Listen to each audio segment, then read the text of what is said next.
में है या नहीं, ये सब करना पड़ता है। ये सब ना किया जाए तो आप भी सोचेंगे कि बहुत देर सुनाया, और मैं भी ये सब ना करूं तो मुझे भी लगेगा कि मैं सुनाए जा रहा हूं और आप कुछ बेदारी वाली बात नहीं कर रहे हैं। मैं एक नज़्म सुनाता हूं, मुझे अच्छा लगा आज इस भीड़ में पीछे जितनी तादाद में दाढ़ी और टोपी वाले नज़र आ रहे हैं, मुझे खुशी है कि अगली सफ़ों में ऐसे लोग भी बैठे हैं साहब जो इस मुल्क में ये साबित करते हैं कि मोहब्बत क्या होती है, सेकुलरिज्म क्या होता है। मैं सलाम करूंगा ऐसे लोगों को, और मैं इस इतनी बड़ी भीड़ में खड़ा होकर के बहुत जिम्मेदारी भरी बात कह रहा हूँ। मेरी आंखों के सामने बड़ी तादाद में मुसलमान बैठा हुआ है। मैं आपसे मुखातिब होकर ये बात कहता हूँ कि आप इस गफलत में बिल्कुल मत रहना कि आपकी लड़ाई सिर्फ मुसलमान लड़ रहे हैं।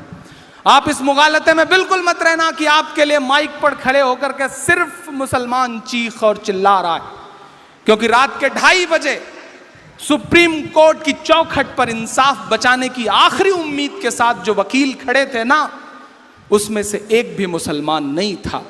ऐसे लोगों को पहचानिए और ऐसे लोगों को मजबूत करिए। आप गुजरात गुजरात गुजरात चिल्लाते हैं, लेकिन गुजरात के मसले को सच में जिसने अदालत तक ले जाने का काम किया वो कोई मुसलमान नहीं है, उसका नाम तीस्ता सीतलवाड़ है।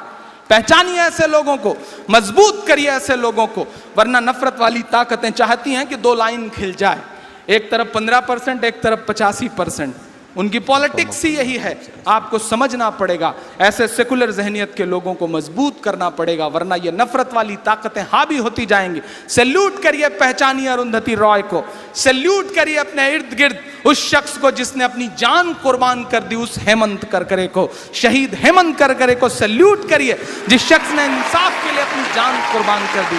सैल्यूट करिए कुलदीप नैयर को। और आपकी जानकारी के लिए बताऊं कि नजीब के लिए मैंने नज्म पढ़ी, लेकिन नजीब की तलाश के लिए दिल्ली के वसंत कुंज थाने के बाहर जिन लड़कों ने सबसे ज्यादा लाठियां खाई हैं, उनका नाम मोहित पांडे है, रविशंकर है, रवि प्रसाद है, चेतना है। ऐसे लोगों को पहचानिए और उन्हें मजबूत करिए, उन्हें ताकत दीजिए।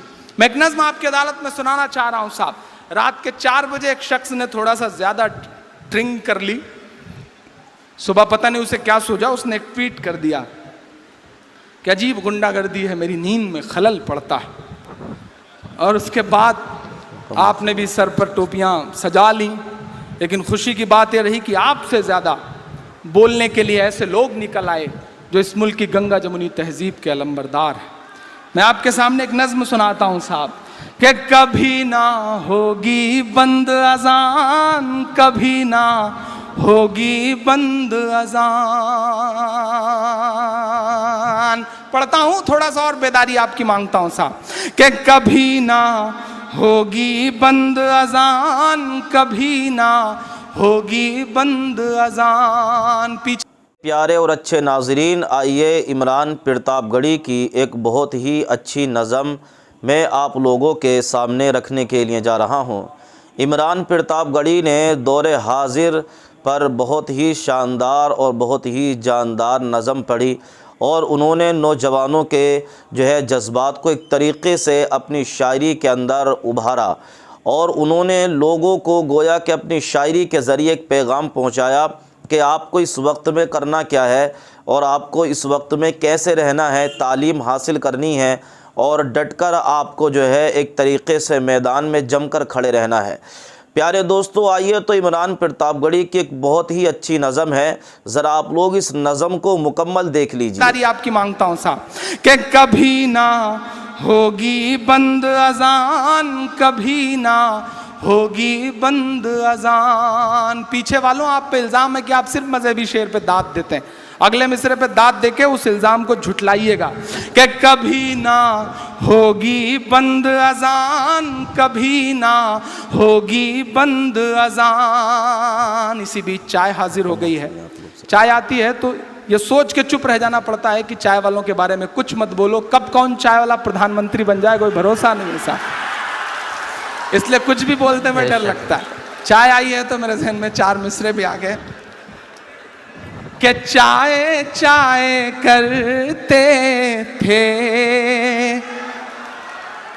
हाँ, थोड़ा सा आप मूड में आ जाएं, मैं एक माहौल बना दूं उसके बाद, चूंकि हमें बड़ों को सुनना है कि चाय चाय करते थे। बहुत संजीदा हो गए थे आप, आपकी संजीदगी खत्म करता हूं। कि चाय चाय करते थे, गाय गाय करते हैं, चाय चाय करते थे। फिर रोए राजकोट में साहेब, अल्लाह। मुझे गोली मार दो, मेरे दलित भाइयों को गोली मत मारो। याद है ना ऊना के बाद उनका बयान, जब वो पूरे देश को चूना लगाने की कोशिश कर रहे थे और चूना उल्टा पड़ा तो हालत ये हो गई साहब कि दलितों को बैलेंस करने के लिए न जाने कहां से खोज के निकाल के एक साहब को ले आए। ठीक है, पॉलिटिक्स में ये सब करना पड़ता है, वो भी कर रहे हैं, लेकिन मैं इसलिए पढ़ता हूं कि उस एक ऊना कांड की भरपाई करने के लिए क्या क्या नहीं करना पड़ रहा है। उस्ताद तक को चूना लगा देना पड़ रहा है साहब। तब मैं पढ़ता हूं ना कि चाय चाय करते थे, गाय गाय करते हैं, चाय चाय करते थे, चाय चाय करते थे, गाय गाय करते हैं, जागे हैं दलित जब से, हाय हाय करते हैं, जागे हैं दलित जब से, हाय हाय करते हैं। टीपू सुल्तान की सरजमीन पे खड़ा होकर के इमरान बोलता है बड़े यकीन के साथ, बड़ी उम्मीद के साथ। शायरों की जुबान कब कबूल हो जाए, कबूल होती रहती है साहब, अल्लाह करे कि आज कबूल ही हो जाए। मैं पढ़ता हूं साहब, पूरी दुआ के साथ पढ़ रहा हूं कि जागे हैं दलित जब से, हाय हाय करते हैं, कि 2.5 साल बाकी है, आने दो जरा 19, 2.5 साल बाकी है, आने दो जरा 19, दिल्ली भी ये कह देगी, बाय बाय करते हैं, दिल्ली भी ये कह देगी, बाय बाय करते हैं, जागे हैं दलित जब से, कि कभी ना होगी बंद अजान, कभी ना होगी बंद अजान। अगले मिसरे पे मिल करके आपकी तालियों का शोर जाए पूरे मुल्क में कि कभी ना होगी बंद अजान, कभी ना होगी बंद अजान। आरती और अजान से मिलकर, आरती और अजान से मिलकर बने हैं हिंदुस्तान, कभी ना होगी बंद अजान, कभी ना होगी बंद अजान, होगी बंद अजान, कभी ना होगी बंद अजान। आरती और अजान से मिलकर, पिछले दिनों मुझसे एक इंटरव्यू में कहा गया कि इमरान साहब हुकूमत के खिलाफ बड़े हमलावर रहते हैं और खास तौर से पार्टी विशेष के खिलाफ क्यों। लम्हा भर के लिए मेरा जवाब सुनिएगा। मेरे अब्बू बैठे हैं, मैं इसलिए इस बात को खास तौर पे कहना चाहता हूं। बहुत नुकसान किया है साहब उस पॉलिटिकल पार्टी ने इस मुल्क का, मुल्क का ही नहीं मेरा व्यक्तिगत नुकसान किया। मैं 7वीं में पढ़ता था, मुझे याद है, कॉलेज छोड़ करके, स्कूल छोड़ करके क्रिकेट खेलने जाया करते थे, भाग जाते थे स्कूल बंक करके। मेरा एक दोस्त हुआ करता था श्रीकांत मिश्रा, हम दोनों भाग जाते थे स्कूल छोड़ करके क्रिकेट खेलने, कहीं किसी बाग में, कहीं किसी मैदान में। और थोड़ी देर बाद जैसे सब बच्चों की तलाश शुरू होती है, मेरी भी तलाश शुरू होती थी। अब्बू जब हमें पकड़ पाते थे तो जितने थप्पड़ मेरे हिस्से में आते थे उतने ही थप्पड़ श्रीकांत के हिस्से में भी आते थे। या कभी श्रीकांत के पिताजी हम दोनों को पकड़ पाते थे तो जितना श्रीकांत के हिस्से में पिटाई होती थी उतना ही मेरे हिस्से में भी। लेकिन कक्षा 7 से और आज के हालात में बदलाव यह हुआ है कि आज मेरे अब्बू अगर एक थप्पड़ श्रीकांत को मार दें या श्रीकांत के पिताजी एक थप्पड़ मुझे मार दें तो वो थप्पड़ कब हिंदू मुसलमान में बदल जाएगा आप इस बात का गुमान भी नहीं लगा अल्लाह। सकते। ये नुकसान क्या है उस पॉलिटिकल पार्टी ने, उस विचारधारा ने इस मुल्क का। इसलिए मैं बोलता हूं कि आरती और अजान से मिलकर, आरती और अजान से मिलकर बने हैं हिंदुस्तान, कभी ना होगी बंद अजान, कभी ना होगी बंद अजान, के लम्हे भर की अजान लगे है तुझको गुंडागर्दी। मैं नाम नहीं लूंगा, नहीं आप जान जाएंगे कि मैं सोनू निगम की बात कर रहा हूं। मैं पढ़ता हूं साहब, जिस शख्स के गाने गा गा करके उस शख्स ने अपना कैरियर बनाया, वो ये भूल गया कि वो मोहम्मद रफ़ी साहब खाने काबा में अजान देने की ख्वाहिश लिए हुए दुनिया से चले गए। उसे नहीं पता शायद ये एहसास, ये बात, वरना उसके पीछे हो सकता है कोई ताकत हो जो उससे ये बुलवा रही। मैं पढ़ता हूं साहब कि लम्हे भर की अजान लगे है तुझको गुंडागर्दी, हमने तेरे गाने घंटों झेले हैं बेदर्दी, हमने तेरे गाने घंटों झेले हैं बेदर्दी, के लम्हे भर की अजान लगे हैं तुझको गुंडागर्दी, हमने तेरे गाने घंटों झेले हैं बेदर्दी। गायक बाबू,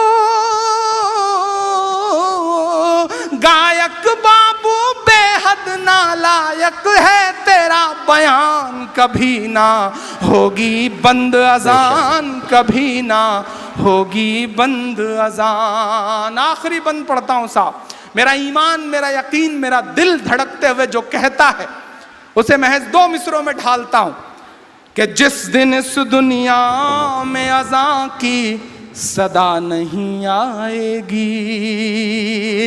आपके भी ईमान में हरारत पैदा हो तो बताइएगा मुझे कि जिस दिन इस दुनिया में अज़ां की सदा नहीं आएगी, जिस दिन इस दुनिया में अज़ां की सदा नहीं आएगी, रात ही रह जाएगी उस दिन सुबह नहीं आएगी।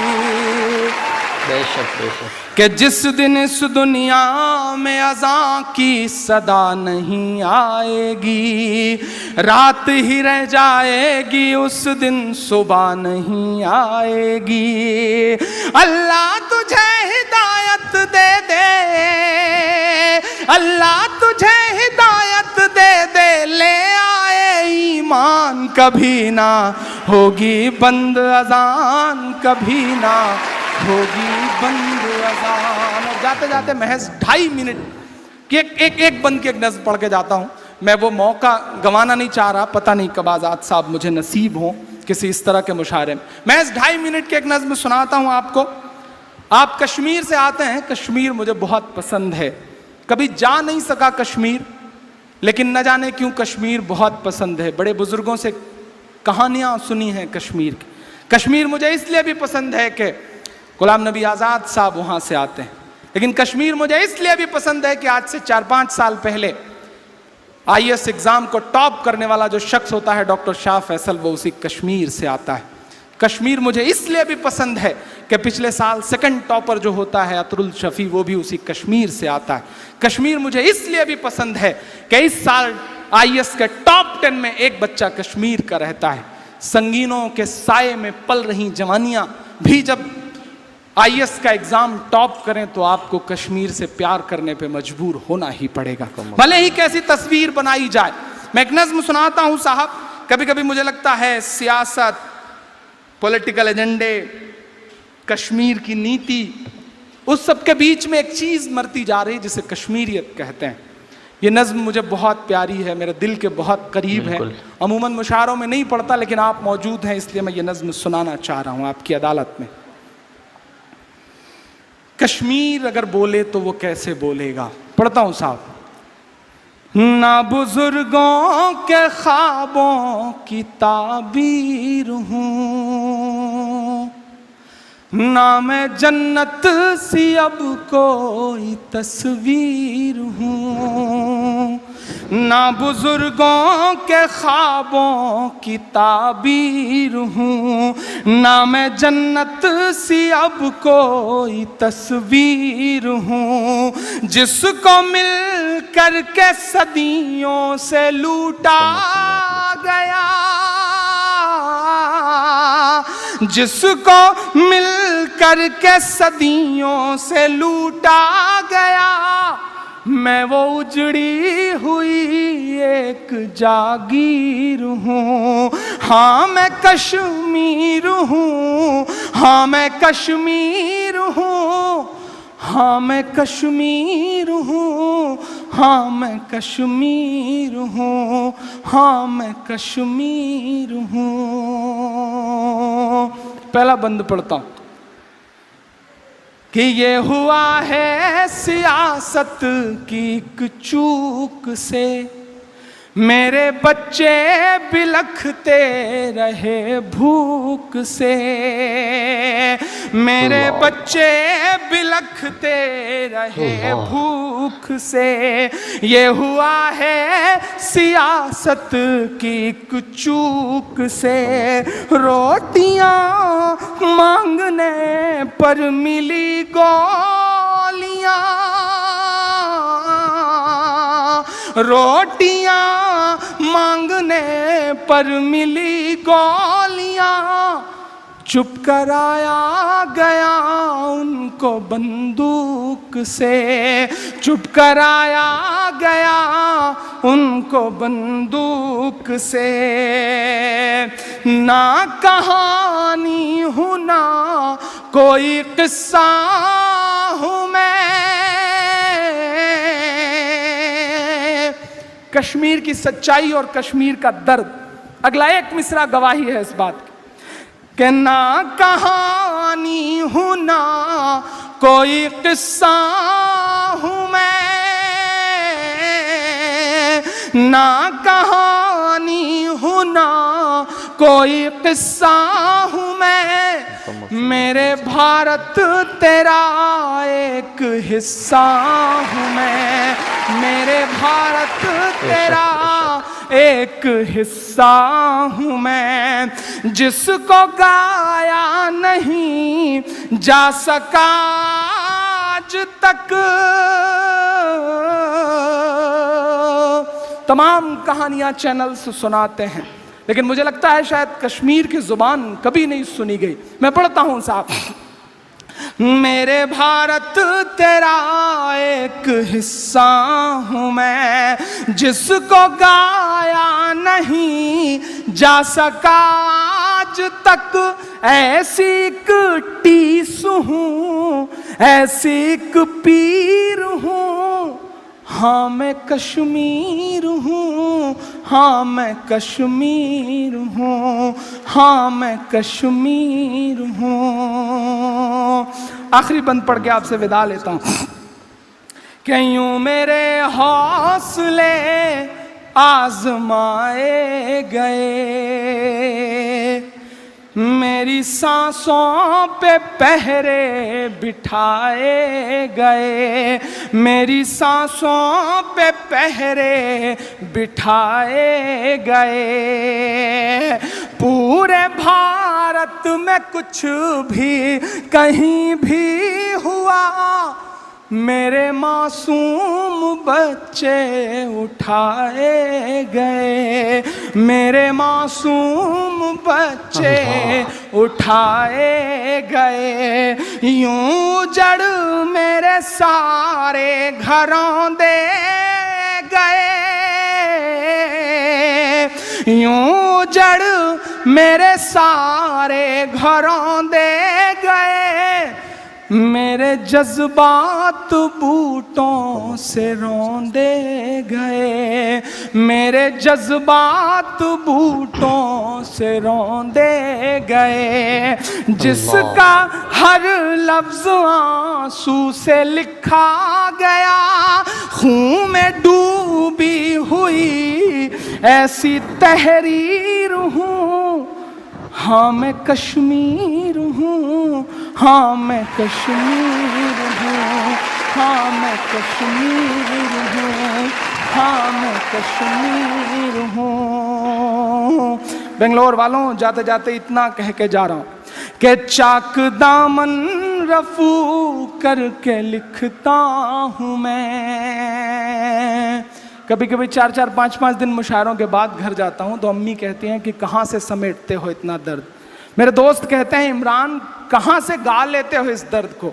मैं बता के जाता हूँ साहब कि चाक दामन रफू करके लिखता हूँ मैं, जख्म से गुफ्तगू करके लिखता हूँ मैं, जख्म से गुफ्तगू करके लिखता हूँ मैं। दर्द गाने को भी हौसला चाहिए, दर्द गाने को भी हौसला चाहिए। आंसुओं से वजू करके लिखता हूँ मैं, आंसुओं से वजू करके लिखता हूँ मैं। अपनी सांसों में आबाद रखना मुझे। बस इतना कह के जाता हूँ, कोई बड़ी ख्वाहिश नहीं, कोई आपसे कुछ नहीं मांगता। बस इतना कह के जाता हूँ कि सियासी मसलों से हर चीज़ का हल नहीं निकलता है। मेरे सामने बैठे हुए लोगों, हर चीज़ का हल सियासी मसलों से नहीं निकलता है। अगर अपने मसलों का हल चाहते हो तो अपने बच्चों को पढ़ाओ, और पढ़ाने के साथ साथ इस बात का अहद करके जाओ कि पढ़ा तो रहे हो आप, लेकिन डॉक्टर बनाओगे तो वो आपके काम आएगा, पैसा कमाएगा, परिवार के लिए पैसा कमाएगा। इंजीनियर बना दोगे, हो सकता है करोड़पति अरबपति बन जाए, तुम्हारा फायदा करेगा, तुम्हारे रिश्तेदारों का फायदा करेगा। लेकिन अगर नस्लों का फायदा करना चाहते हो, अगर समाज को, अपने समाज को जुल्म से बचाना चाहते हो, तो अपने बच्चों को आईएएस बनाओ, आईपीएस बनाओ। इसके अलावा कोई चारा नहीं है। ब्यूरोक्रेसी का हिस्सा बनो। एक सिपाही थाने में तुम्हारे नाम का जाता है तो थाने का निज़ाम बदल जाता है। तसव्वुर करो तुम जिले में कलेक्टर बन के बैठोगे, तुम जिले में सुपरिंटेंडेंट, आप पुलिस बन के बैठोगे तो इंशाल्लाह निज़ाम बदलेगा। आपको मुबारकबाद की आज़ादी के बाद पहली बार सिविल सर्विसेज में इस बार 50 बच्चों ने क्वालिफाई किया है आपके। ये बहुत बड़ा आंकड़ा है, इस आंकड़े को और बढ़ाने की ज़रूरत है। मैं बस इतना कह के जा रहा हूँ कि अपनी सांसों में आबाद रखना मुझे, अपनी सांसों में आबाद रखना मुझे। मैं रहूं ना रहूं याद रखना मुझे। साथियों, आप लोगों ने इमरान प्रतापगढ़ी की ये नज़म मुकम्मल सुनी होगी और उससे कुछ सीखा भी होगा।